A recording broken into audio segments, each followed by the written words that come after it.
Good morning বন্ধুরা। আজ চলে এসেছি সকাল সকাল চাউমিনের একটা সুন্দর রেসিপি নিয়ে। তো বন্ধুরা, কেমন আছো সবাই? আশা করি ভালো আছো। আমার চ্যানেলে তোমাদের সবাইকে স্বাগত জানাই।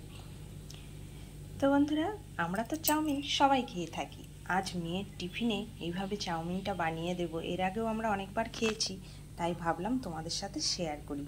চাউমিনের সাধারণ টেস্টটাকে যদি একটু অন্যরকম করে দেওয়া যায় কেমন হয়, বাচ্চারাও কিন্তু খুব ভালোবেসে খাবে। তো চলো দেখে নাও।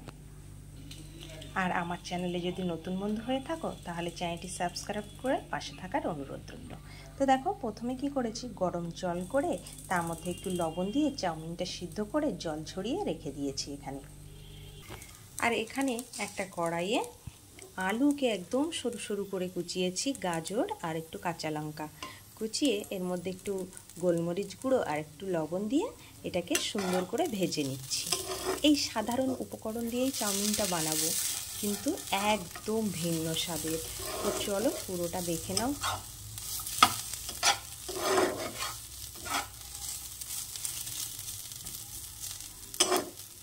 তো দেখো, আলুটা ভাজা হয়ে গেছে, এখন আমি এটা নামিয়ে নেব। তো দেখো, ভাজাটা নামিয়ে নিয়েছি আর কড়াইতে একটু সামান্য সাদা তেল দিয়েছি। এখন একটা ডিম ভেজে নেব। তো দেখো, ডিমটা দিয়ে দিলাম, উপর থেকে সামান্য একটু লবণ ছড়িয়ে দিলাম, দিয়ে এখন ঝুরো ঝুরো করে নেব ডিমটাকে।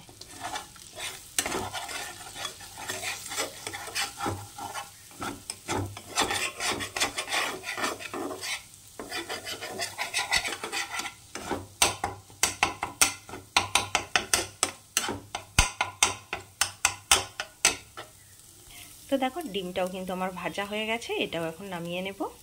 তো দেখো বন্ধুরা, ডিমটা কিন্তু ভেজে নামিয়ে নিয়েছি। এখন ওই কড়াইয়ে দিয়ে দেব অল্প পরিমাণে একটু সাদা তেল। তেলটা দিয়ে এভাবে নেড়ে চেড়ে কড়াইয়ে লাগিয়ে নিতে হবে। এখন চাউমিনগুলো এর মধ্যে দিয়ে দেব।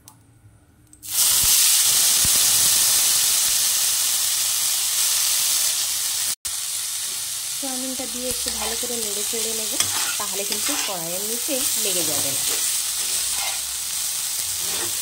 পুরো ঝরঝরে সুন্দর দোকানের মতো চাউমিন হবে। এখন এর মধ্যে দিয়ে দেবো অল্প পরিমাণে লবণ, যেহেতু সব কিছুতেই লবণ দেওয়া আছে। আর একটু দিয়ে দেবো গোলমরিচ গুঁড়ো। এইভাবে চাউমিন করলে এতে কিন্তু কেনা মশলা দেওয়ার কোনো প্রয়োজন হয় না।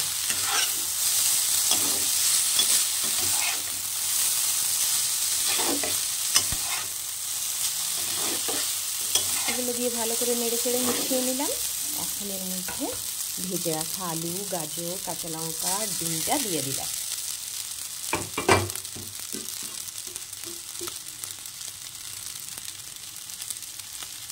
দিয়ে আবারও ভালো করে মিশিয়ে নেব।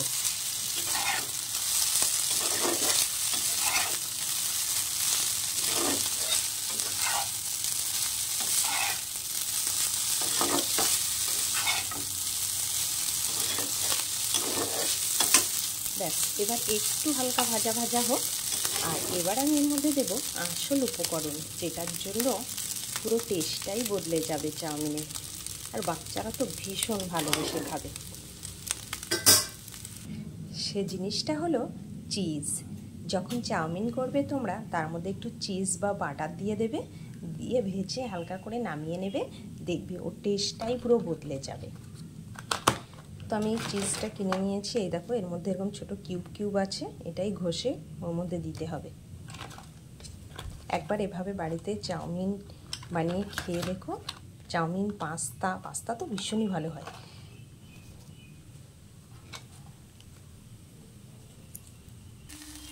তো দেখো, চিজে ভরপুর মজাদার চাউমিন কিন্তু রেডি হয়ে গেছে। একটা গ্রেটারের সাহায্যে ওপর থেকে চিজটাকে এইভাবে গ্রেট করে দিয়ে দিয়েছি।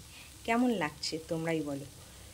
তো বন্ধুরা, রেসিপিটা কেমন লাগলো আমাকে কিন্তু কমেন্ট করে অবশ্যই জানিও। ভালো লাগলে লাইক, কমেন্ট ও বন্ধুদের সাথে শেয়ার করে আমার সাথে থেকো। তো এভাবেই এখন এটা নামিয়ে নেব।